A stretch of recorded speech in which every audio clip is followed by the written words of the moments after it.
Welcome to the WRAL Daily Download. I'm your host, Amanda Lamb. In today's conversation with reporter Julian Grace, we're talking about the case of a missing woman in Moore County that's been getting a lot of attention recently. Allisha Watts has been missing since July 16th, and her community is desperately seeking answers about where she might be. Recent court papers named her boyfriend, James Dunmore, as a person of interest in her disappearance. Shortly after recording this interview with Julian, WRAL reporter Chelsea Donovan uncovered new information that we wanted to share with you about Dunmore. A woman he was in a previous relationship with filed a domestic violence protective order against him that was granted by the court in May. In it, she alleges, among other things, that he physically attacked her on multiple occasions, sexually assaulted her, and threatened to kill her. Family and friends are trying to keep the case in the public eye.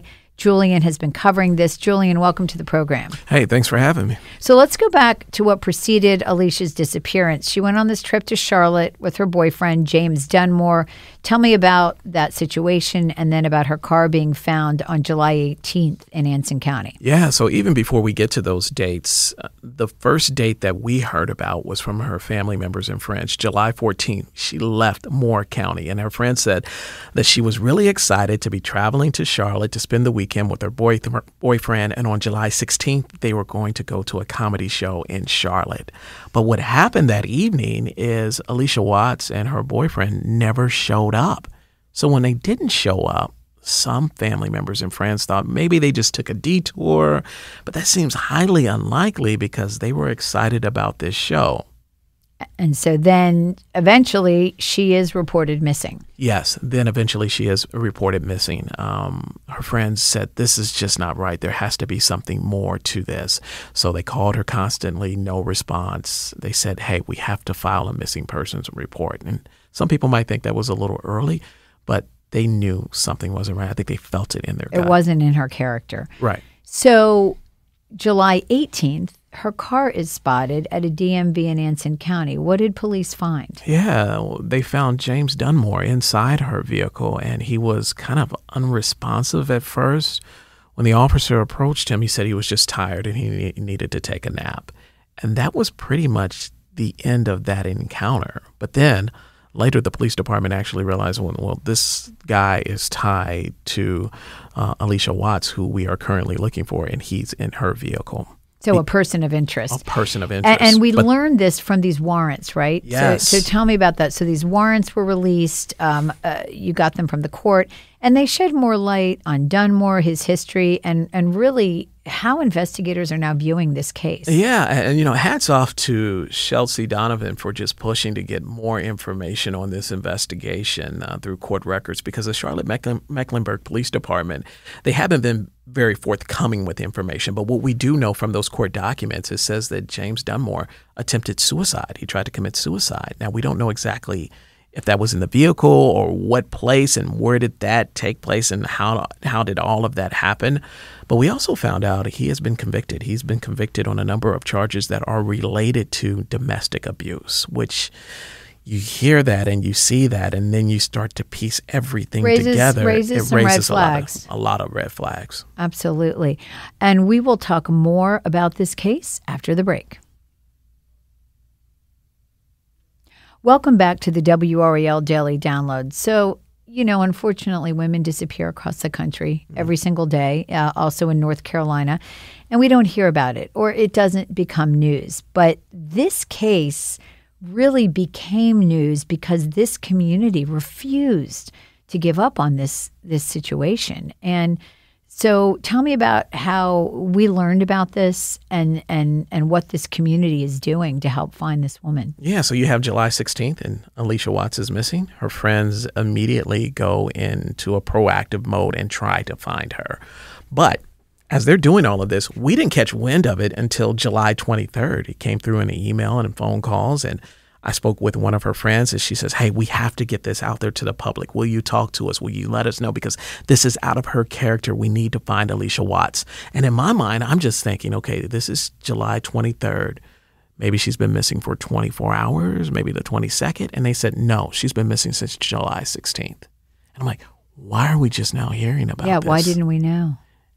Yeah, I don't know. Yeah. But then you go online and you look at the grassroots effort that her family members and friends have collected and they have pushed, and really they're all impressive. over social media. Yeah. Very impressive. So they've been doing that, but then it makes you think, why didn't the Charlotte-Mecklenburg Police Department send out a release and share that information with us and other news outlets, which a lot of police departments typically do? But we didn't get that. Tell me about the vigils. Who's there and what are they saying? And what do we know about Allisha? It is such a collection of people. Like, it is such a blended group. I think whenever you go to a vigil or celebrating someone even, and you see a lot of diversity, you know this person has truly made an impact. In that crowd, you will see African Americans, you'll see whites, you'll see Latinos. She has truly made an impact in that community because her background, she's an entrepreneur. She has 3 degrees. She started a company to provide respite for clients who are neurodivergent. So she has this work ethic that people realize that they have seen on a continual basis. And she has connections where she has connected with so many different people. And that was evident at the vigil. Like, it was just so many different people there. I think if I had to estimate, I would say about, on that first vigil, maybe anywhere from 300 to 400 people were there. It's a lot of people. A lot of people. To come out for her. And I know they've had 2 vigils so far. And again, you're just not, and they're not getting really a lot of answers right now from investigators, which doesn't mean the case isn't progressing. It just means they're not sharing that. Yeah, but you know what? Something interesting was stated last night when I went to the last vigil. And one individual said the information that we have now is because we have been pushing. Right. And we're going to continue to push. Because at those vigils, after the prayers and the singing, after all of that is done, her friends and family, they start organizing. They set up this table to take donations. They have buttons, flyers. They chartered buses to go to Charlotte, to go talk to the Charlotte-Mecklenburg Police Department to get answers, and then to go into the community where her vehicle was last found and pass out flyers. They are doing this all on their own. Like, this is on their own. Grassroots. No help, no assistance, really just incredible. family and friends making donations. And they said, hey, we're going to get down to the bottom on where our Allisha is. That's amazing. And so they don't have any plans to stop, right? They have another one planned for Charlotte? They told me we are in this fight. We are in this fight to the very end. We are not going to give up. And this Saturday, they plan on chartering a bus again. I think it runs them about $1,300. About 54 people can sit on that bus. When they get to Charlotte, they're going back into the neighborhood where her vehicle was last seen, and they're passing out those flyers again. They also have buttons as well. Hey, have a button. Have you seen Allisha Watts? Have a flyer. Have you seen Allisha Watts? And investigators have encouraged this. I mean, they're saying, hey, do whatever you can to keep this in the public eye. Yeah, and it's so hard to say that directly because I haven't had any communication with them. However, last night I spoke with an individual who's been very proactive on the search, and she says, one of the lead detectives says, keep the pressure on. Going. Keep doing everything that you are doing. You are appreciated, and you are helping this investigation. Absolutely. Well, those are some good words. And if anybody has information, what should they do?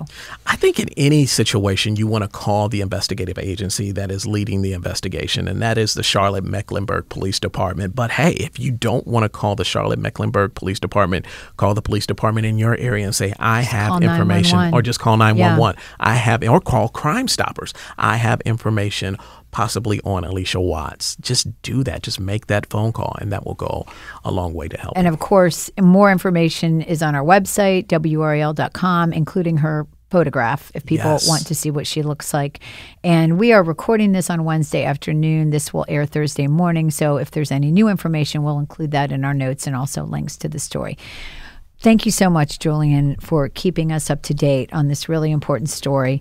And if you're listening to this podcast on WRAL.com or the WRAL app, you can also find it in any podcast app. Apple Podcasts, Spotify, Overcast, pretty much anywhere podcasts live. You'll find more episodes of the WRAL Daily Download. As always, thanks for listening.